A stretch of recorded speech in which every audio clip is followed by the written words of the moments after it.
గోకుల్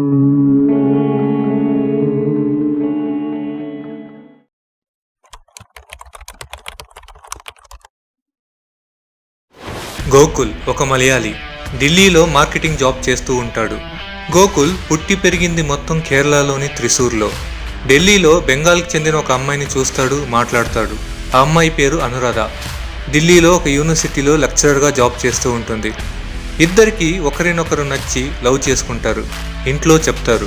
ఇంట్లో పెద్దగా ఏ ప్రాబ్లం ఉండదు. సో 2009లో పెళ్లి చేసుకుంటారు. వాళ్ళ ఇద్దరికి 2 ఏళ్ల పాప కూడా ఉంటుంది. గోకుల్ మార్కెటింగ్ జాబ్ చేస్తున్నాడు కాబట్టి ఎక్కువగా అనురాధతో సమయం గడిపే అవకాశం ఉండేది కాదు. ఇదే విషయంలో ఇద్దరికీ తరచూ గొడవలు జరిగేది. ఇలా ఉంటున్న సమయంలోనే అనురాధ తన స్టూడెంట్తోనే వివాహేతర సంబంధం పెట్టుకుంటుంది. ఈ వివాహేతర సంబంధం గోకుల్కి తెలియకుండా చాలా రోజులుగా జరుగుతూ ఉంటుంది. అనురాధ ఎలాంటి అమ్మాయి అంటే చాలా స్పిరిచువల్ పర్సన్. జాతకం, దేవుడిని చాలా నమ్మేది. సడన్ గా ఒకరోజు అనురాధకి బాబా అనే ఒక యూజర్ ఐడి నుంచి రోజు మెయిల్స్ రావడం స్టార్ట్ అవుతుంది. బాబా అనురాధ దగ్గర నమ్మకం సంపాదిస్తాడు. తరువాత అనురాధ బాబా దగ్గర తన వివాహేతర సంబంధం గురించి చెబుతుంది. దానికి బాబా, నువ్వు చేసేది తప్పు, వెంటనే నువ్వు ఈ వివాహేతర సంబంధం ఆపేయాలి అండ్ వెళ్ళి గోకుల్తో క్షమాపణ చెప్పు అని చెబుతాడు. అనురాధ బాబా చెప్పినట్టే గోకుల్ దగ్గరికి వెళ్ళి జరిగిన విషయం మొత్తం చెప్పి క్షమాపణ అడుగుతుంది. గోకుల్ కూడా క్షమిస్తాడు. 3 నెలల వరకు అనురాధ, గోకుల్ బాగానే ఉంటారు. కానీ తరువాత అనురాధ మళ్ళీ తన వివాహేతర సంబంధం స్టార్ట్ చేస్తుంది అండ్ అలాగే బాబాకి మెయిల్స్ పంపడం కూడా స్టాప్ చేస్తుంది. ఈసారి అనురాధకి ఆశ అనే ఒక మెయిల్ ఐడి నుంచి మెయిల్ వస్తుంది. ఆశ తనను తాను ఒక స్పిరిచువల్ గురులా పరిచయం చేసుకుంటుంది అండ్ తనకి చాలా పవర్స్ ఉన్నట్టు చెబుతుంది. అనురాధ లైఫ్లో ఏం జరిగిందో, ఏం జరుగుతూ ఉందో లిటరల్గా చెప్పడం స్టార్ట్ చేస్తుంది. ఇలా వీళ్ళిద్దరి మధ్య మెయిల్స్ కాన్వర్జేషన్ చాలా రోజులు నడుస్తుంది. ఆశ అనురాధకి వివాహేతర సంబంధం తప్పు కాదు అని చెప్తుంది. బాబా వివాహేతర సంబంధం తప్పు అని చెప్పాడు, కానీ ఆశ తప్పు కాదు అని చెప్పింది కాబట్టి అనురాధ ఆశని గుడ్డిగా నమ్మడం స్టార్ట్ చేసింది. ఎంతలా అంటే ఆశ ఒక అమ్మాయే కానక్కర్లేదు, ఒక అబ్బాయి కూడా కావచ్చు. ఇవేవి కూడా గమనించలేనంత గుడ్డిగా నమ్మడం స్టార్ట్ చేసింది అనురాధ. అనురాధ ఎలాంటి మైండ్ సెట్లో ఉన్నిందంటే తన స్టూడెంట్తో వివాహేతర సంబంధం కంటిన్యూ చేయాలి అండ్ గోకుల్తో కూడా ఉండాలి. ఆశ కూడా ఇదే చెబుతుంది అనురాధకి, నీ స్టూడెంట్తో వివాహేతర సంబంధం కంటిన్యూ చేయొచ్చు, అలాగే గోకుల్తో కూడా ఉండొచ్చు అండ్ గోకుల్ ఒక ప్రేక్షకుడిలానే ఉండిపోతాడు. ఇది జరగాలంటే ఒక యజ్ఞం చేయాలి. దానికోసం నువ్వు నీ స్టూడెంట్తో సెక్షువల్ పొజిషన్లో న్యూడ్ పిక్స్ తీసి నాకు పంపించాలి అని చెబుతుంది. అనురాధ కూడా ఆశ చెప్పినట్టే పిక్స్ పంపిస్తుంది. ఈపాటికే మీలో చాలా మంది ఆల్రెడీ గెస్ చేసి ఉంటారు, ఆ మెయిల్స్ పంపిస్తుంది గోకుల్ అని. కరెక్ట్, ఆ మెయిల్స్ పంపింది గోకులే. గోకుల్ ఒకరోజు అనురాధ మెసేజెస్ చూసినప్పుడు తెలుసుకుంటాడు వాళ్ళ అక్రమ సంబంధం గురించి. గోకుల్ అనురాధ పంపిన పిక్స్ అన్ని డౌన్లోడ్ చేసుకొని అనురాధ తండ్రి, ఆయన ఒక రిటైర్డ్ పోలీస్ ఉన్నతాధికారి, ఆయన దగ్గరికి ఈ పిక్స్ అని చూపించి తన కూతురు వివాహేతర సంబంధం గురించి చెబుతాడు. సో ఆబ్వియస్లీ ఇప్పుడు అనురాధ తండ్రి కూడా గోకుల్ సైడే ఉంటాడు. చివరికి గోకుల్ అనురాధని చంపేద్దాం అని డిసైడ్ అవుతాడు. బెంగళూరు కెంపేగౌడ ఇంటర్నేషనల్ ఎయిర్పోర్ట్కి ఒక మెసేజ్ వస్తుంది.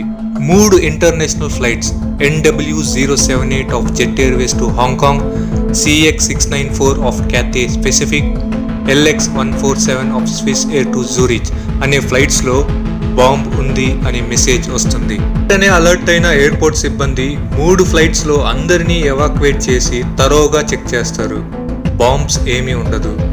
అమ్మయ్య అని అందరూ ఊపిరి తీసుకుంటారు. ఇది జరిగిన వెంటనే పోలీసులు చాలా కోపంతో ఎవరు మెసేజ్ చేశారో ఆ వ్యక్తిని ట్రేస్ చేయడం స్టార్ట్ చేస్తారు.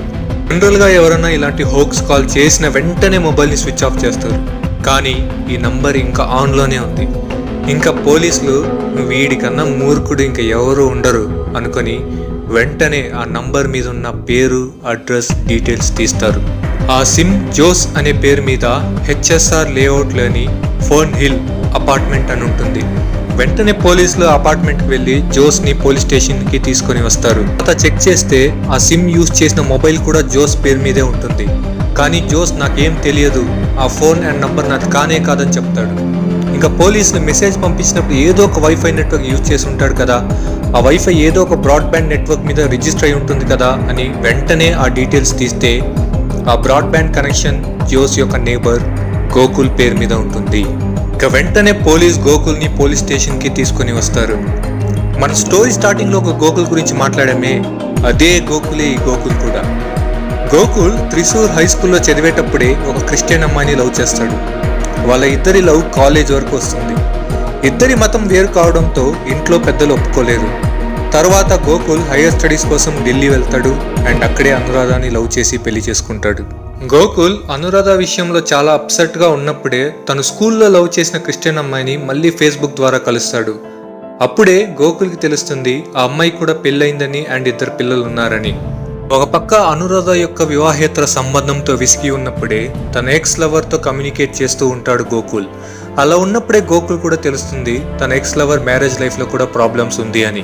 ఇది తెలుసుకున్న గోకుల్కి ఒక ఐడియా వస్తుంది. ఎలాగో నా వైఫ్ వివాహేతర సంబంధం పెట్టుకుంది కాబట్టి అది చెప్పి తన వైఫ్ నుంచి డివోర్స్ తీసుకోవచ్చు అండ్ తన ఎక్స్ లవర్ని కూడా ఒప్పించేసి డివోర్స్ తీసుకునేలా చేస్తే దాని తర్వాత మేమిద్దరమే ఇంకా హ్యాపీగా ఉండొచ్చు అని అనుకుంటాడు. అందుకే ఆశ అనే పేరుతో యాగం చేద్దాం అని చెప్పి న్యూడ్ పిక్స్ కలెక్ట్ చేసి వాళ్ళ మామకి చూపిస్తాడు. వాళ్ళ ఆఫీస్లో ముందుగానే బెంగళూరుకి ట్రాన్స్ఫర్ కోసం అప్లై చేసిన గోకుల్కి లక్కీగా బెంగళూరుకి ట్రాన్స్ఫర్ దొరుకుతుంది.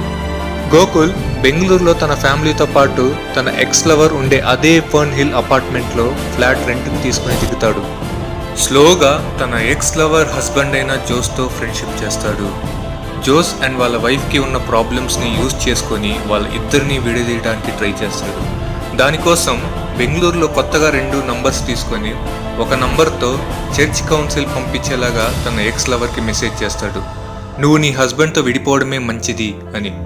అదేలాగా ఇంకొక నంబర్తో కూడా జోస్కి మెసేజ్ చేస్తాడు గోకుల్. ఇదే సమయంలో గోకుల్ యొక్క వైఫ్ అనురాధ తన స్టూడెంట్ నుంచి విడిపోయిన దుఃఖంలో ఉంటుంది. దానికి సంబంధించిన మెయిల్స్ ఆశాకి పంపిస్తుంది. అనురాధకి తెలియదు ఆశ వేరే ఎవరూ కాదు గోకుల్ అని. ఇంకా గోకుల్ ఇది ఇంకా ఇలా అవ్వదు అనుకొని అనురాధని చంపాలి అని డిసైడ్ అవుతాడు. దానికోసం అనురాధకి మెయిల్ పంపిస్తాడు, నువ్వు మళ్ళీ నీ స్టూడెంట్తో కలవాలి అంటే మహాయాగం చెయ్యాలి, దానికోసం నువ్వు ఫుల్ బాటిల్ విస్కీ తాగాలి అని అంటాడు. చెప్పినట్టే అనురాధ ఫుల్ విస్కీ తాగి పడిపోతుంది. వెంటనే గోకుల్ అక్కడే ఉన్న వినాయకుని విగ్రహంతో అనురాధ తల వెనక ఉన్న భాగంలో బలంగా కొట్టి చంపుతాడు.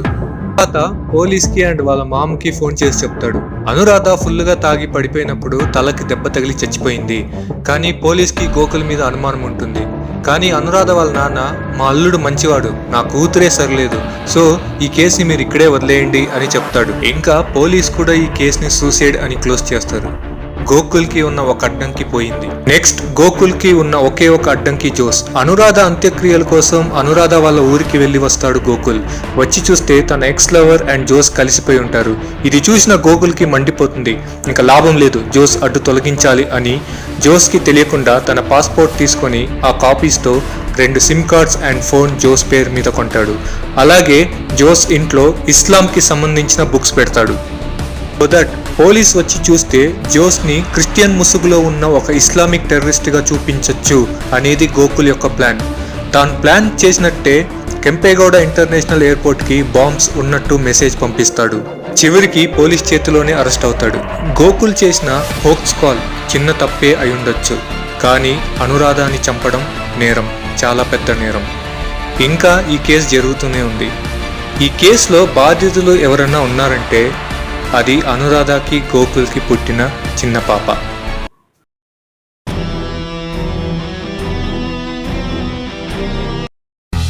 ఇంకా మీరు ఈ కేసు గురించి ఏమనుకుంటున్నారో కమెంట్ సెక్షన్లో చెప్పండి. అలాగే తప్పకుండా నా ఛానల్ని లైక్ చేయండి, షేర్ చేయండి, సబ్స్క్రైబ్ చేయండి. Bye for now.